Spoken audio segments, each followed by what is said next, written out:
Reviews here to do the second part of the first part of Joyce's vinyl A to Z for the full lengths. Again, the 7 inches and the 10 inches, and then might do her CDs and all this extra collectible stuff.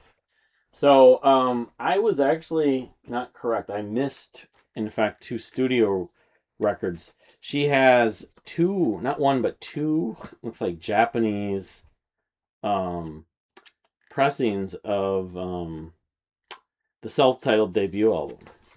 I don't know like the differences, the labels and stuff like that. One's on this is on Arista. So right here, if I'm showing this right, I think we got this. I think the sticker said March 7th, 2012 was at Roadrunner. They had a bunch of them, the Japanese imported Monkees records at Roadrunner at one point. But and then this one, I don't know, like this is a little different. Even the cover photo, yes and no, it does look like them, but it looks like John Lennon with the Davy with the glasses and stuff. So she has actually 3 separate copies of the self-titled. Just two of them are imported from Japan. Of course, she has the box set, which we showed on Record Store Day video several years ago, and it has one bonus disc and then the proper 1, 2, 3, 4, 5, 6, 7, 8, 9. Proper first 9 records. It doesn't have Pool It or doesn't have Pool It. It doesn't have Just Us. But I'm not gonna. I don't know if I'm gonna go through this whole thing and try to show each one because it's just she. I don't remember if she showed them when we in Record Store Day that year. I mean, there's a we went through it. It's on the video. I mean, I guess I can pull it up quickly. I won't ruin this. I know there was like an error on one of the discs. I forget which one. Was it Instant Replay? I can't remember if it was. It was like something else in here. No, anyway. The 50th anniversary box set that came out Record Store Day in 2000 would have been 16, I think. So this is that bonus disc. But yeah, changes. Present. Instant Replay. And they're colored, I believe, too. There's different colors. I know she was not as happy about the colors she got. Head. Bird and the Bee. Pleasant Valley Sunday. All from Rhino. Headquarters. More of the Monkees.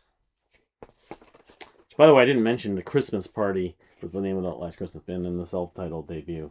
So, all right. I don't want to do anything bad to these, but I also know that this is something you don't want to leave out. I sometimes do that, but I got it in anyway. All right, moving on to I'm gonna do the compilations last. So here's the live album she has. So she's got 3 of them. They probably have a bunch, but the first one is from 1967 when they didn't have a backing band, and this was it was Portland, Oregon. Washington. Portland, Oregon, and Seattle, 825, 826, and Spokane, 827. So it would have been 67. Would have been before Pisces, I think. Yeah, it was after Headquarters had come out, but Cripple Creek. I don't know if that's their song or the but let's see the track list. Anyway, it's just a single disc. But yeah, that's the unique thing about this is it's just the 4 of them. There's no backing band, I don't believe. So then their reunion tour with the 3 of them and with Mike. That must have been a really big deal for her to find this. I don't know how often she listened to it, but live and lessons. I don't know when she got these. That's the big thing about this. Like when she got this thing, who knows? There's no the disc itself. Maybe I'll look through it. But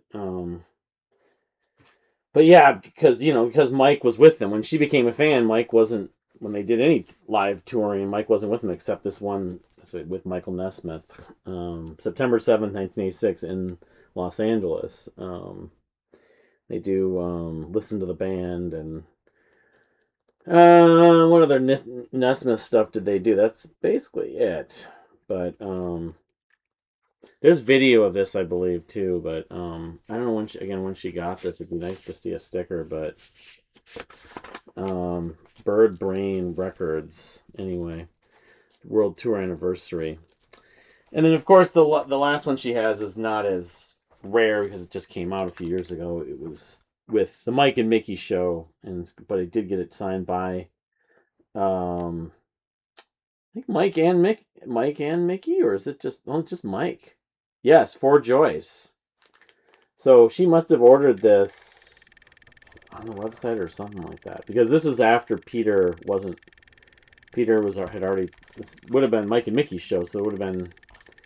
I don't know if it was after Peter had passed away, but the Mike and Mickey show started when Peter wasn't able to tour with them in like 2018, 2017. And there's a lot of the stuff from Good Times in here, of course. So, but yeah, as you can see, but yeah, the signature. So this came out. It was like 2020. Yeah, it was right during COVID. So, but she paid for the for Nez to actually sign that. So another one, because she met Nesmith and had him sign a bunch of stuff, but that was in 2013 before this existed. So. All right, now on to the large compilation collection. I got these in basically the right order. I don't know the exact year on every one of these though, but this one has to be early because the only songs that are on here are from the first couple albums, I believe. It's just called The Best of the Monkees. So it's probably 67. Yeah, Shades of Grey. Shades of Grey. Maybe it was Shades of Grey. I can't remember Shades of Grey. It was on the TV series. Song that Peter sang. But anyway, Best of the Monkees. I don't know how rare that is, and again the dates on this, it doesn't say 12 something, 12-0, so who knows when she got it, but it looks like it was a cheapo. So then she's got two copies of, am I pulling up the right ones? No, here. Of this thing. It's called Living Strings Play, I'm a Believer, and Other Monkees Hits. Again, I'm pretty sure these are like the first couple records, and I looked this up. This was 67, so they were releasing compilations like crazy. I mean, this is the age of singles still at that point, so let's just put those songs that were singles on a compilation, and then the album will come out separately. But she ended up buying a couple of these. Holiday Discount Record Centers, $1.57. Whoever originally got this, RCA Camden, and then this is at Half Price Books in 2013. She found this one. So, I suppose some of these records she might have bought multiple times just because of the condition. I didn't even think about that. Because the condition wasn't as good, maybe, So that was 67 too. All right, so this one, I couldn't find a date on it. But it's just called Monkey Business. And based on the track list, it's a lot of the early stuff. I'm a Believer's on here, Clarksville, Papa Jean's Blues. So,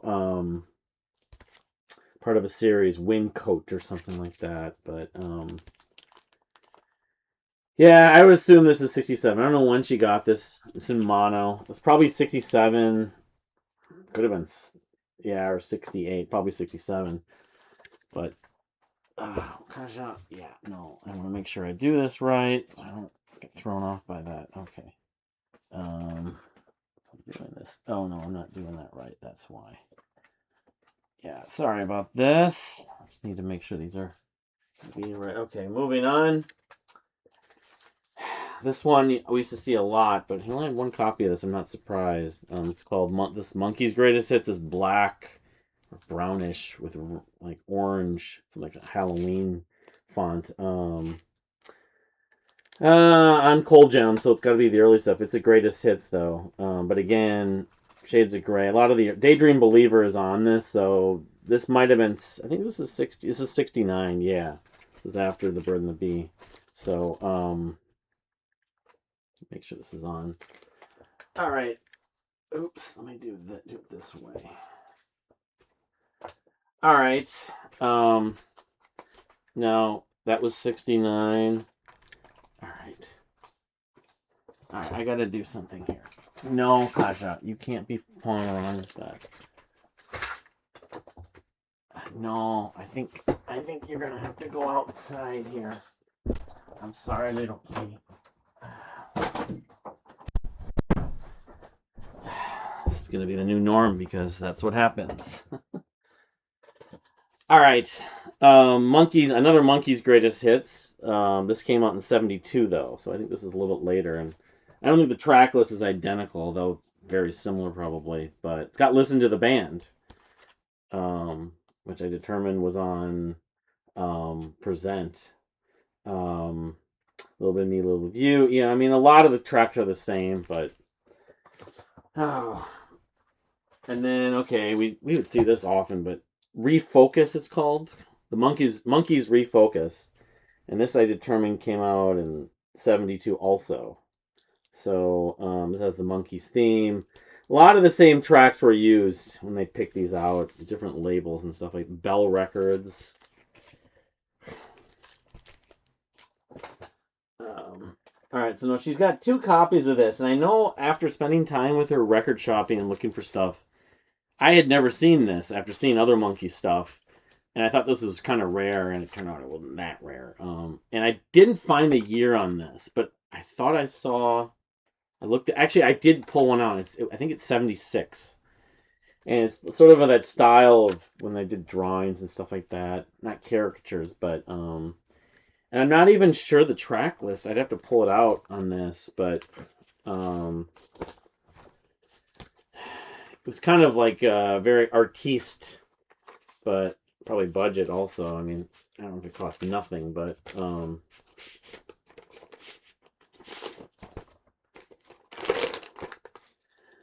oh, Daydream Believer. It's got Valerie on it. Tapioca Tundra, and that's a little bit more rare for a compilation. So Porpoise Song. So I'm a believer. Oh my, Good Clean Fun, and the theme song. So oh, it's a double, I think. Yeah, so that was part of it.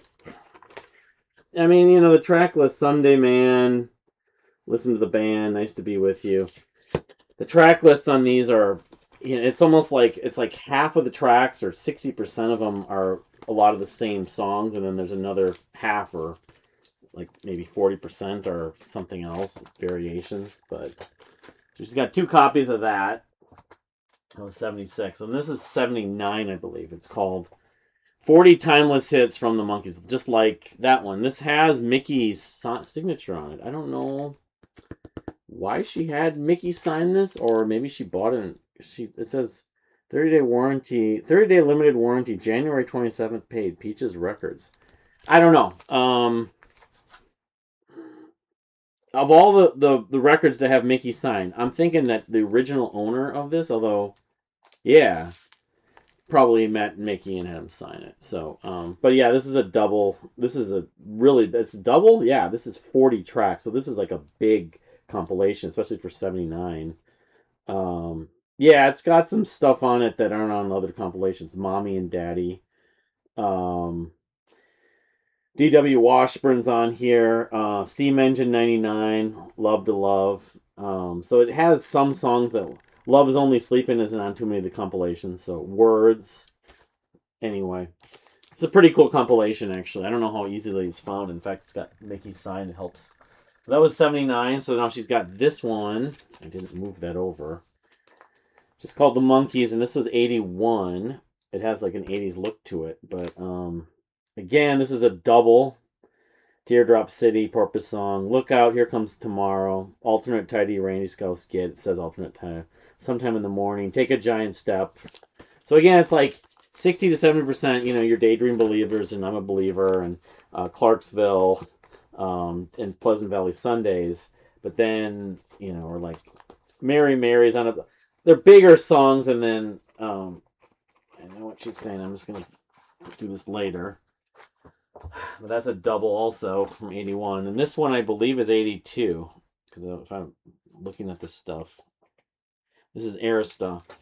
Arista was issuing a lot of maybe had their catalog at this point. Was this other one Arista? I mean, yes, it was. This one was Arista too, but this is Arista. This Monkees 20 Golden Greats. Valerie's on this one, but that was a single, so I'm not surprised.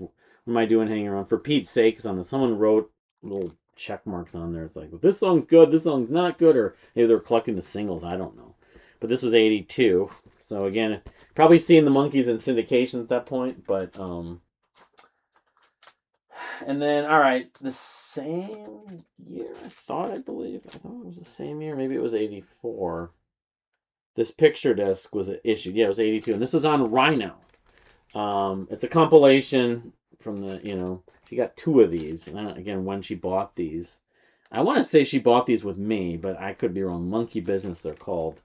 Again, yeah, the origin of when she bought all these is, I don't know. I mean, some of these, maybe she found that new, because it doesn't, because it was issued in 81, it doesn't mean she wouldn't see a new copy sometime in the 90s or something like that. But yeah, this is Nice to Be With You, Star Collector. This has some other tracks. Tama Day Monkees, Die Monkeys, something like that. Love to Love, Someday Man, Going Down. So this is all Porpoise songs on this one.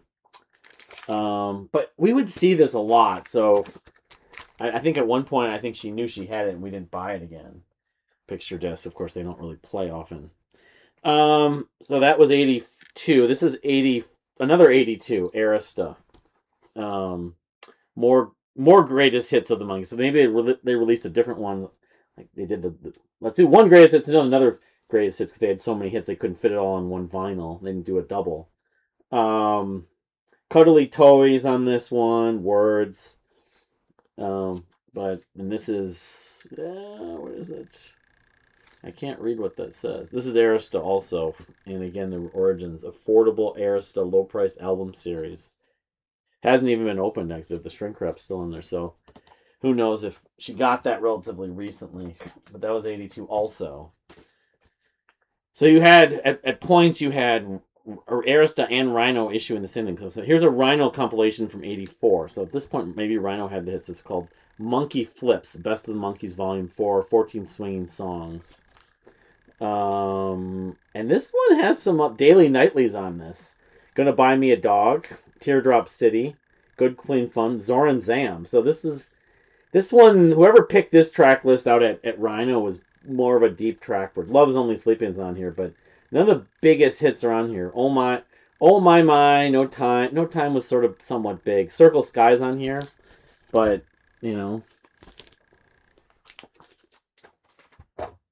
Alright, so that was 84, and that was Rhino, and then I think going forward, most of them are... No, this is Arista, again, so they were kind of going back and forth. This one's 86. This is their comeback release, and this is the first one. This is Then and Now, Best of the Monkees, and it has That Was Then, This Is Now, the new song, the new single, written by Vance Brescia, produced by Michael Lloyd. But, it has Daydream Believer, Valerie, Kicks... Kicks might have been another track, because it's produced. It says Barry Mann and Cynthia Weil, but produced by Michael Lloyd, the same person who produced the new song. So maybe there's more than one track on this compilation. Anytime, Any Place, Anywhere, also produced by Michael Lloyd. So this is almost like a compilation and a few new tracks. I didn't know that. But Daydream Believer, what am I doing hanging around? But this was a big deal when it came back. The funny thing is it has Mike on here, but Mike's not on any of the new tracks, I don't believe. But he was on some of the songs that were obviously previous songs. So she's got another copy of it right here. She got this in 2003, I think, at half price. Long before I knew her. But so she was buying vinyl. I mean, the sticker says 2003, but she's got two copies of the Then and Now Best of the Monkees from 86. And she has the 12-inch single for That Was Then, This Is Now. Have the theme. Of course, then they start airing them on Nick at Night and MTV. Mickey Dolenz and Peter Tork of the Monkees, That Was Then, This Is Now. See, Davey wasn't even involved with that track either. Yeah, it just has the theme song as the B-side. But this is Arista also. When she found this, I don't know. It looks like something you'd find at Cheapo. Yeah, it was at Cheapo. It says 12-1, but the problem's the stickers with Cheapo. It could have been 2012. It could have been way earlier than that. But this came out in 86 or 87 when the single came out. Say the date on there. Doesn't have a date on this. 86, yeah. All right. All right, so then there's this compilation that came out on. Oh man, I'm trying to keep track of all these labels.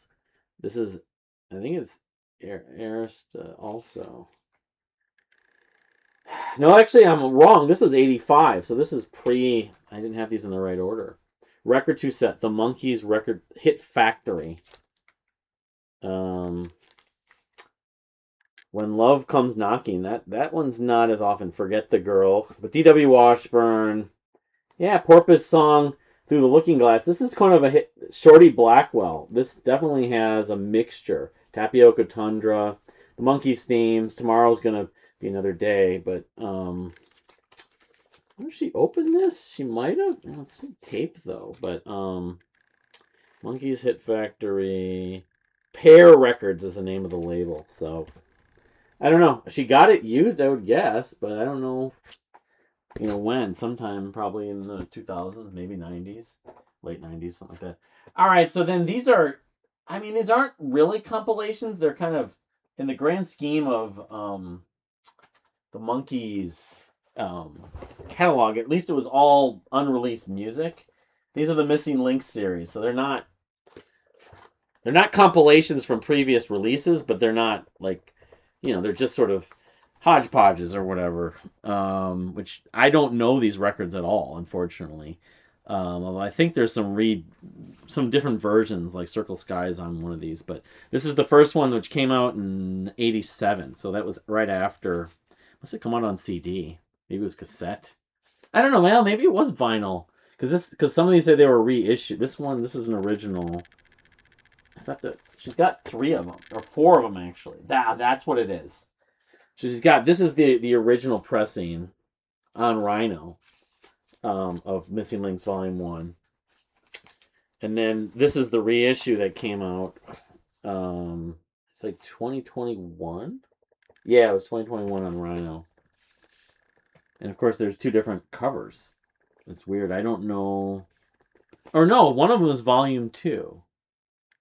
This is just Missing Links, so my bad. So she's got 3 copies of Missing Links. All right, I thought I had, because the back cover was different. So then she's got the Missing Links Volume 2 and Volume 3, which came out on, or were reissued on, in 2021. But I mean, these songs, unfortunately, Rio Chio is the traditional versions on, what is it, the second one? That was the song that was done on the show, like the Christmas episode. St. Matthew, Valerie. So there's a few, it's like different versions of these. I Want to Be Free. It's not fully like original new, like unreleased songs that had different arrangements, but Midnight Train, the demo. So that wasn't a cover. Maybe it wasn't a cover. I don't know. Yeah, Chip Douglas, produced by Chip Douglas. But yeah, there's the alternate mix of Circle Sky, Love to Love, Merry Go Round, Zoran Zam TV version. Like there were songs that were on the TV show that hadn't been released. Anyway, Volume 3, I don't know, Volume 2. I don't know if these were colored vinyl or, yeah, they were actually. Kind of cool. I don't know if she ever showed these, but I mean, again, I don't have time to like go through everyone's show, look at every record. It would take too long. But this is like a teal. I'll just open these up, but. That doesn't surprise me, though. On like a reissue, they would release it as a colored vinyl. But it was, during COVID. All right, so to wind this whole spiel down, thank you for continuing watching if you are, and finishing this up. A compilation she found, I don't know, it was just released. This is 2016, so I have this slightly out of order. This came out the same year as Good Times and the box set, but this is called The Monkees Forever, and Rhino did it. I don't know. I mean, going down the single versions on here, you just may be the one. I don't know. The theory behind this could be Heart and Soul's on here, so you have a song from Poulet actually. A bunch of people are new Monkees fans because they hear about the new songs. Rivers Cuomo writes a song. Ben Gibbard writes a song. Andy Partridge writes a song, etc. Noel Gallagher, whatever, and they just want to get a new release, let's get a Monkees, give me a compilation of some kind, and I'm looking forward to the new record, or right after the new record. So that was probably partly why Rhino did this. Anyway, because look, it says the Monkees 50 on it. So I don't know if this came out probably came out before, but I don't know. I have to look at the dates. But she never even opened it, of course. So it's called the Monkees 14 of their greatest hits, which it's called Forever, but it has 14 of the greatest hits on the sticker there. So that's about it. I mean, how many? There was 37 in the first video. 1, 2, 3, 4, 5, 6, 7. Just to get a number, 7, 8, 9, including 10, 11, 12, 13, 14, 15, 16, 17, 18, 19, 20, 21, 22, 22, I think about it, 23, 24, 25, 26, 27, 28, 29, and then if you count that as just one release, 30. So she had approximately, I mean, if you count the box set as like whatever it is, 6 or 7, it was 8. 1, 2, 3. 3, 6, 9. So 37, 30, 67, and 9. 76. She had like 76 Monkees 12-inch records in her collection. What can you say? She was what's the word? An excessive collector. She, less is more or more is more. But yeah. So I'm gonna go on to probably do Michael Nesmith next. I will, like I said, eventually do the 12-inch or the 7-inch singles, and she's got a couple of 10 inches, but the 10-inch collection of her whole record collection isn't that big of Joyce's. But the 7 inches are going to be pretty interesting because it's it's 2 bins that are full, basically. I don't know if it's 300, maybe it's more like 180 or something. But my guess is there's probably a better part of 20, 30 months. Man, there's probably, I would guess she probably has like 20. I mean, of course, the Daydream Believer is not here because it's with her and signed by all 4 Monkees. So, but thank you for watching, and we'll see you next time.